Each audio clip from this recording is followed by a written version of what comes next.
ನಮಸ್ಕಾರ.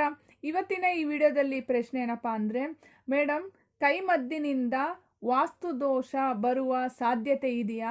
ನಮ್ಮ ಮನೆಗಳಲ್ಲಿ ವಾಸ್ತುವಿನ ಸಮಸ್ಯೆ ಆಗುವಂತಹ ಸಾಧ್ಯತೆಗಳೇನಾದ್ರು ಇದ್ದರೆ ವಿಡಿಯೋ ಮುಖಾಂತರವಾಗಿ ತಿಳಿಸ್ಕೊಡಿ ಅಂತೇಳಿ ಕೇಳ್ಕೊಂಡಿದ್ದಾರೆ. ನೋಡಿ, ಸಾಮಾನ್ಯವಾಗಿ ವಾಸ್ತುವಿನ ಸಮಸ್ಯೆ ಅಂತ ಅಂದಾಗ ವಾಸ್ತುವಿನ ಪ್ರಕಾರವಾಗಿ ಮನೆಯನ್ನು ಕಟ್ಟದೇ ಇದ್ದಂತಹ ಸಮಯದಲ್ಲಿ ವಾಸ್ತು ದೋಷ ಬರುತ್ತೆ ಅಂತ ಹೇಳ್ತಾರೆ. ಮತ್ತು ಆ ಒಂದು ಮನೆ ಕಟ್ತಿರಲ್ಲ, ಅದರ ಭೂಮಿ ಕೆಳಗಡೆ ಏನಾದರೂ ಹುತ್ತ ಏನಾದ್ರು ಇದ್ದಾಗ, ಇಲ್ಲ ಹಾವೇನಾದ್ರು ವಾಸ ಮಾಡ್ತಿರ್ಬೇಕಾದ್ರೆ ಹುತ್ತವನ್ನು ಹೊಡೆದಾಗ ಅಲ್ಲಿ ಗೊತ್ತಿದ್ರೂ ಕೂಡ ಆ ಒಂದು ಹುತ್ತವನ್ನು ನಾವು ರಿಮೂವ್ ಮಾಡ್ತೀವಲ್ಲ, ಮತ್ತು ಹಾವಿಂದ ಏನಾದರೂ ಒಂದು ಸಮಸ್ಯೆ ಬಂದೇ ಬರುತ್ತಲ್ಲ, ಆಗ ಏನಾಗುತ್ತೆ, ವಾಸ್ತುವಿನ ಸಮಸ್ಯೆನೂ ಕೂಡ ಬರುತ್ತೆ, ಅಲ್ಲಿ ವಾಸ ಮಾಡೋದಕ್ಕೆ ಆಗೋದಿಲ್ಲ.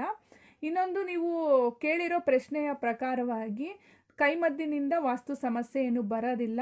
ಬಟ್ ಹೆಂಗೆ ನಮಗೆ ವಾಸ್ತು ಸಮಸ್ಯೆ ಆಗಬಹುದು ಅಂತೇಳಿ ನಾವು ಥಿಂಕ್ ಮಾಡೋದಾದರೆ, ನೋಡಿ, ಕೈಮಸಿ ಅಂತ ಹೇಳಿದ್ನಲ್ಲ, ಅದನ್ನು ಹಚ್ಚಿದಾಗ ಆ ಮನೆಯಲ್ಲಿ ಯಾವುದೇ ವ್ಯಕ್ತಿಗಳು ವಾಸ ಮಾಡೋದಕ್ಕೆ ಆಗೋದಿಲ್ಲ.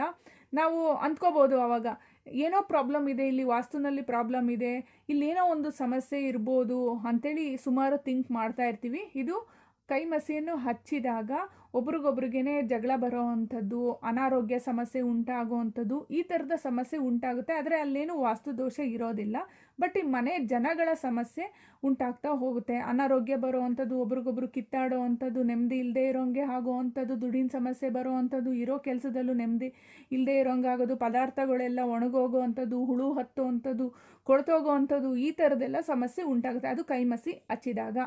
ಆದರೆ ನಿಜವಾಗ್ಲೂ ಆ ಒಂದು ವಾಸ್ತುವಿನಲ್ಲಿ ಸಮಸ್ಯೆ ಇದ್ದರೆ ಅದು ನಾನು ಆಗಲೇ ಹೇಳ್ದಂಗೆ, ಏನಾದ್ರೂ ಹುತ್ತ ಹೊಡೆದಾಕ್ದಾಗ, ಹುತ್ತದ ಮೇಲೆ ಏನಾದರೂ ಮನೆ ಕಟ್ಟಿದಾಗ, ಇಲ್ಲ ವಾಸ್ತುವಿಗೆ ಸಂಬಂಧಪಟ್ಟಿರ್ತಕ್ಕಂತಹ ವ್ಯತ್ಯಾಸಗಳು ಏನಾದರೂ ಆದಾಗ ಅಲ್ಲಿ ವಾಸ್ತು ದೋಷ ಬರುತ್ತೆ. ನಾವು 2-3 ರೀತಿಯಾಗಿ ಥಿಂಕ್ ಮಾಡಿ ನೋಡಿದಾಗ ಈ ಥರದ ಒಂದು ಸಮಸ್ಯೆ ಇರುತ್ತೆ. ಆ ಸಮಸ್ಯೆಗೂ ಕೂಡ ಜನಗಳಲ್ಲಿ ಏನಾಗುತ್ತೆ ಅಂತ ಅಂದರೆ, ಫೈನಾನ್ಷಿಯಲಿ ಸಮಸ್ಯೆ ಆಗುವಂಥದ್ದು, ಮನೆಗೆ ಹೋದರೆ ನೆಮ್ಮದಿ ಇಲ್ಲದೆ ಇರೋಂಗೆ ಆಗುವಂಥದ್ದು, ಈ ಥರದ ಸಮಸ್ಯೆನೂ ಕೂಡ ಆ ಥರದ ದೋಷ ಇದ್ದಾಗ್ಲೂ ಕೂಡ ಬರುವಂತಹ ಸಾಧ್ಯತೆ ಇರುತ್ತೆ. ನೋಡಿದ್ರಲ್ಲ ವೀಕ್ಷಕರೇ, ಇವತ್ತಿನ ಈ ವಿಡಿಯೋ ಇಷ್ಟ ಆದಲ್ಲಿ ಲೈಕ್ ಮಾಡಿ. ಇನ್ನಷ್ಟು ವೀಡಿಯೋಸ್ಗಳು ನೋಡಬೇಕು ಅಂದರೆ ಸಬ್ಸ್ಕ್ರೈಬ್ ಮಾಡ್ಕೊಳ್ಳಿ. ನೆಕ್ಸ್ಟ್ ಇನ್ನೊಂದು ಒಳ್ಳೆಯ ವಿಡಿಯೋದೊಂದಿಗೆ ಭೇಟಿಯಾಗೋಣ. ನಮಸ್ಕಾರ.